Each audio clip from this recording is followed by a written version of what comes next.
Un lieu magique, voire énigmatique, voulu et transformé par deux frères autodidactes au milieu du XXe siècle, et qui n'a eu de cesse d'évoluer grâce au travail acharné des bénévoles.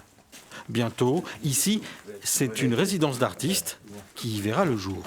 Voici le futur atelier donc des artistes où ils vont là travailler.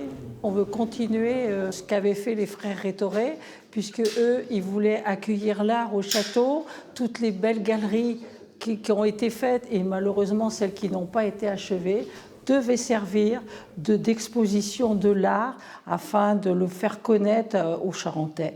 Des œuvres qui pourront ensuite être exposées dans l'orangerie du château, entièrement refaites. Jamais à court d'idées, les bénévoles ont engagé un deuxième chantier, et pas des moindres, un sentier de 4 km en pleine campagne, reliant le château médiéval de Villebois-la-Valette à celui de la Mercerie. Ces pièces, aussi envoûtantes les unes que les autres, son architecture, comme la célèbre façade de style Renaissance italienne, ont attiré plus de 35 000 visiteurs. Un chiffre en constante augmentation, un succès, récompense de plus de 15 ans de travail. Le château de la Mercerie, c'est la plus grande façade de château construit au XXe siècle.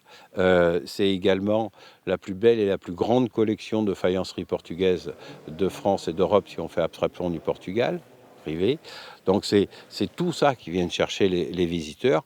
Et ils viennent aussi chercher quelque chose qui me paraît très très important, c'est que tous les ans, on a des gens qui viennent plusieurs fois par an, mais tous les ans, ils voient quelque chose de nouveau.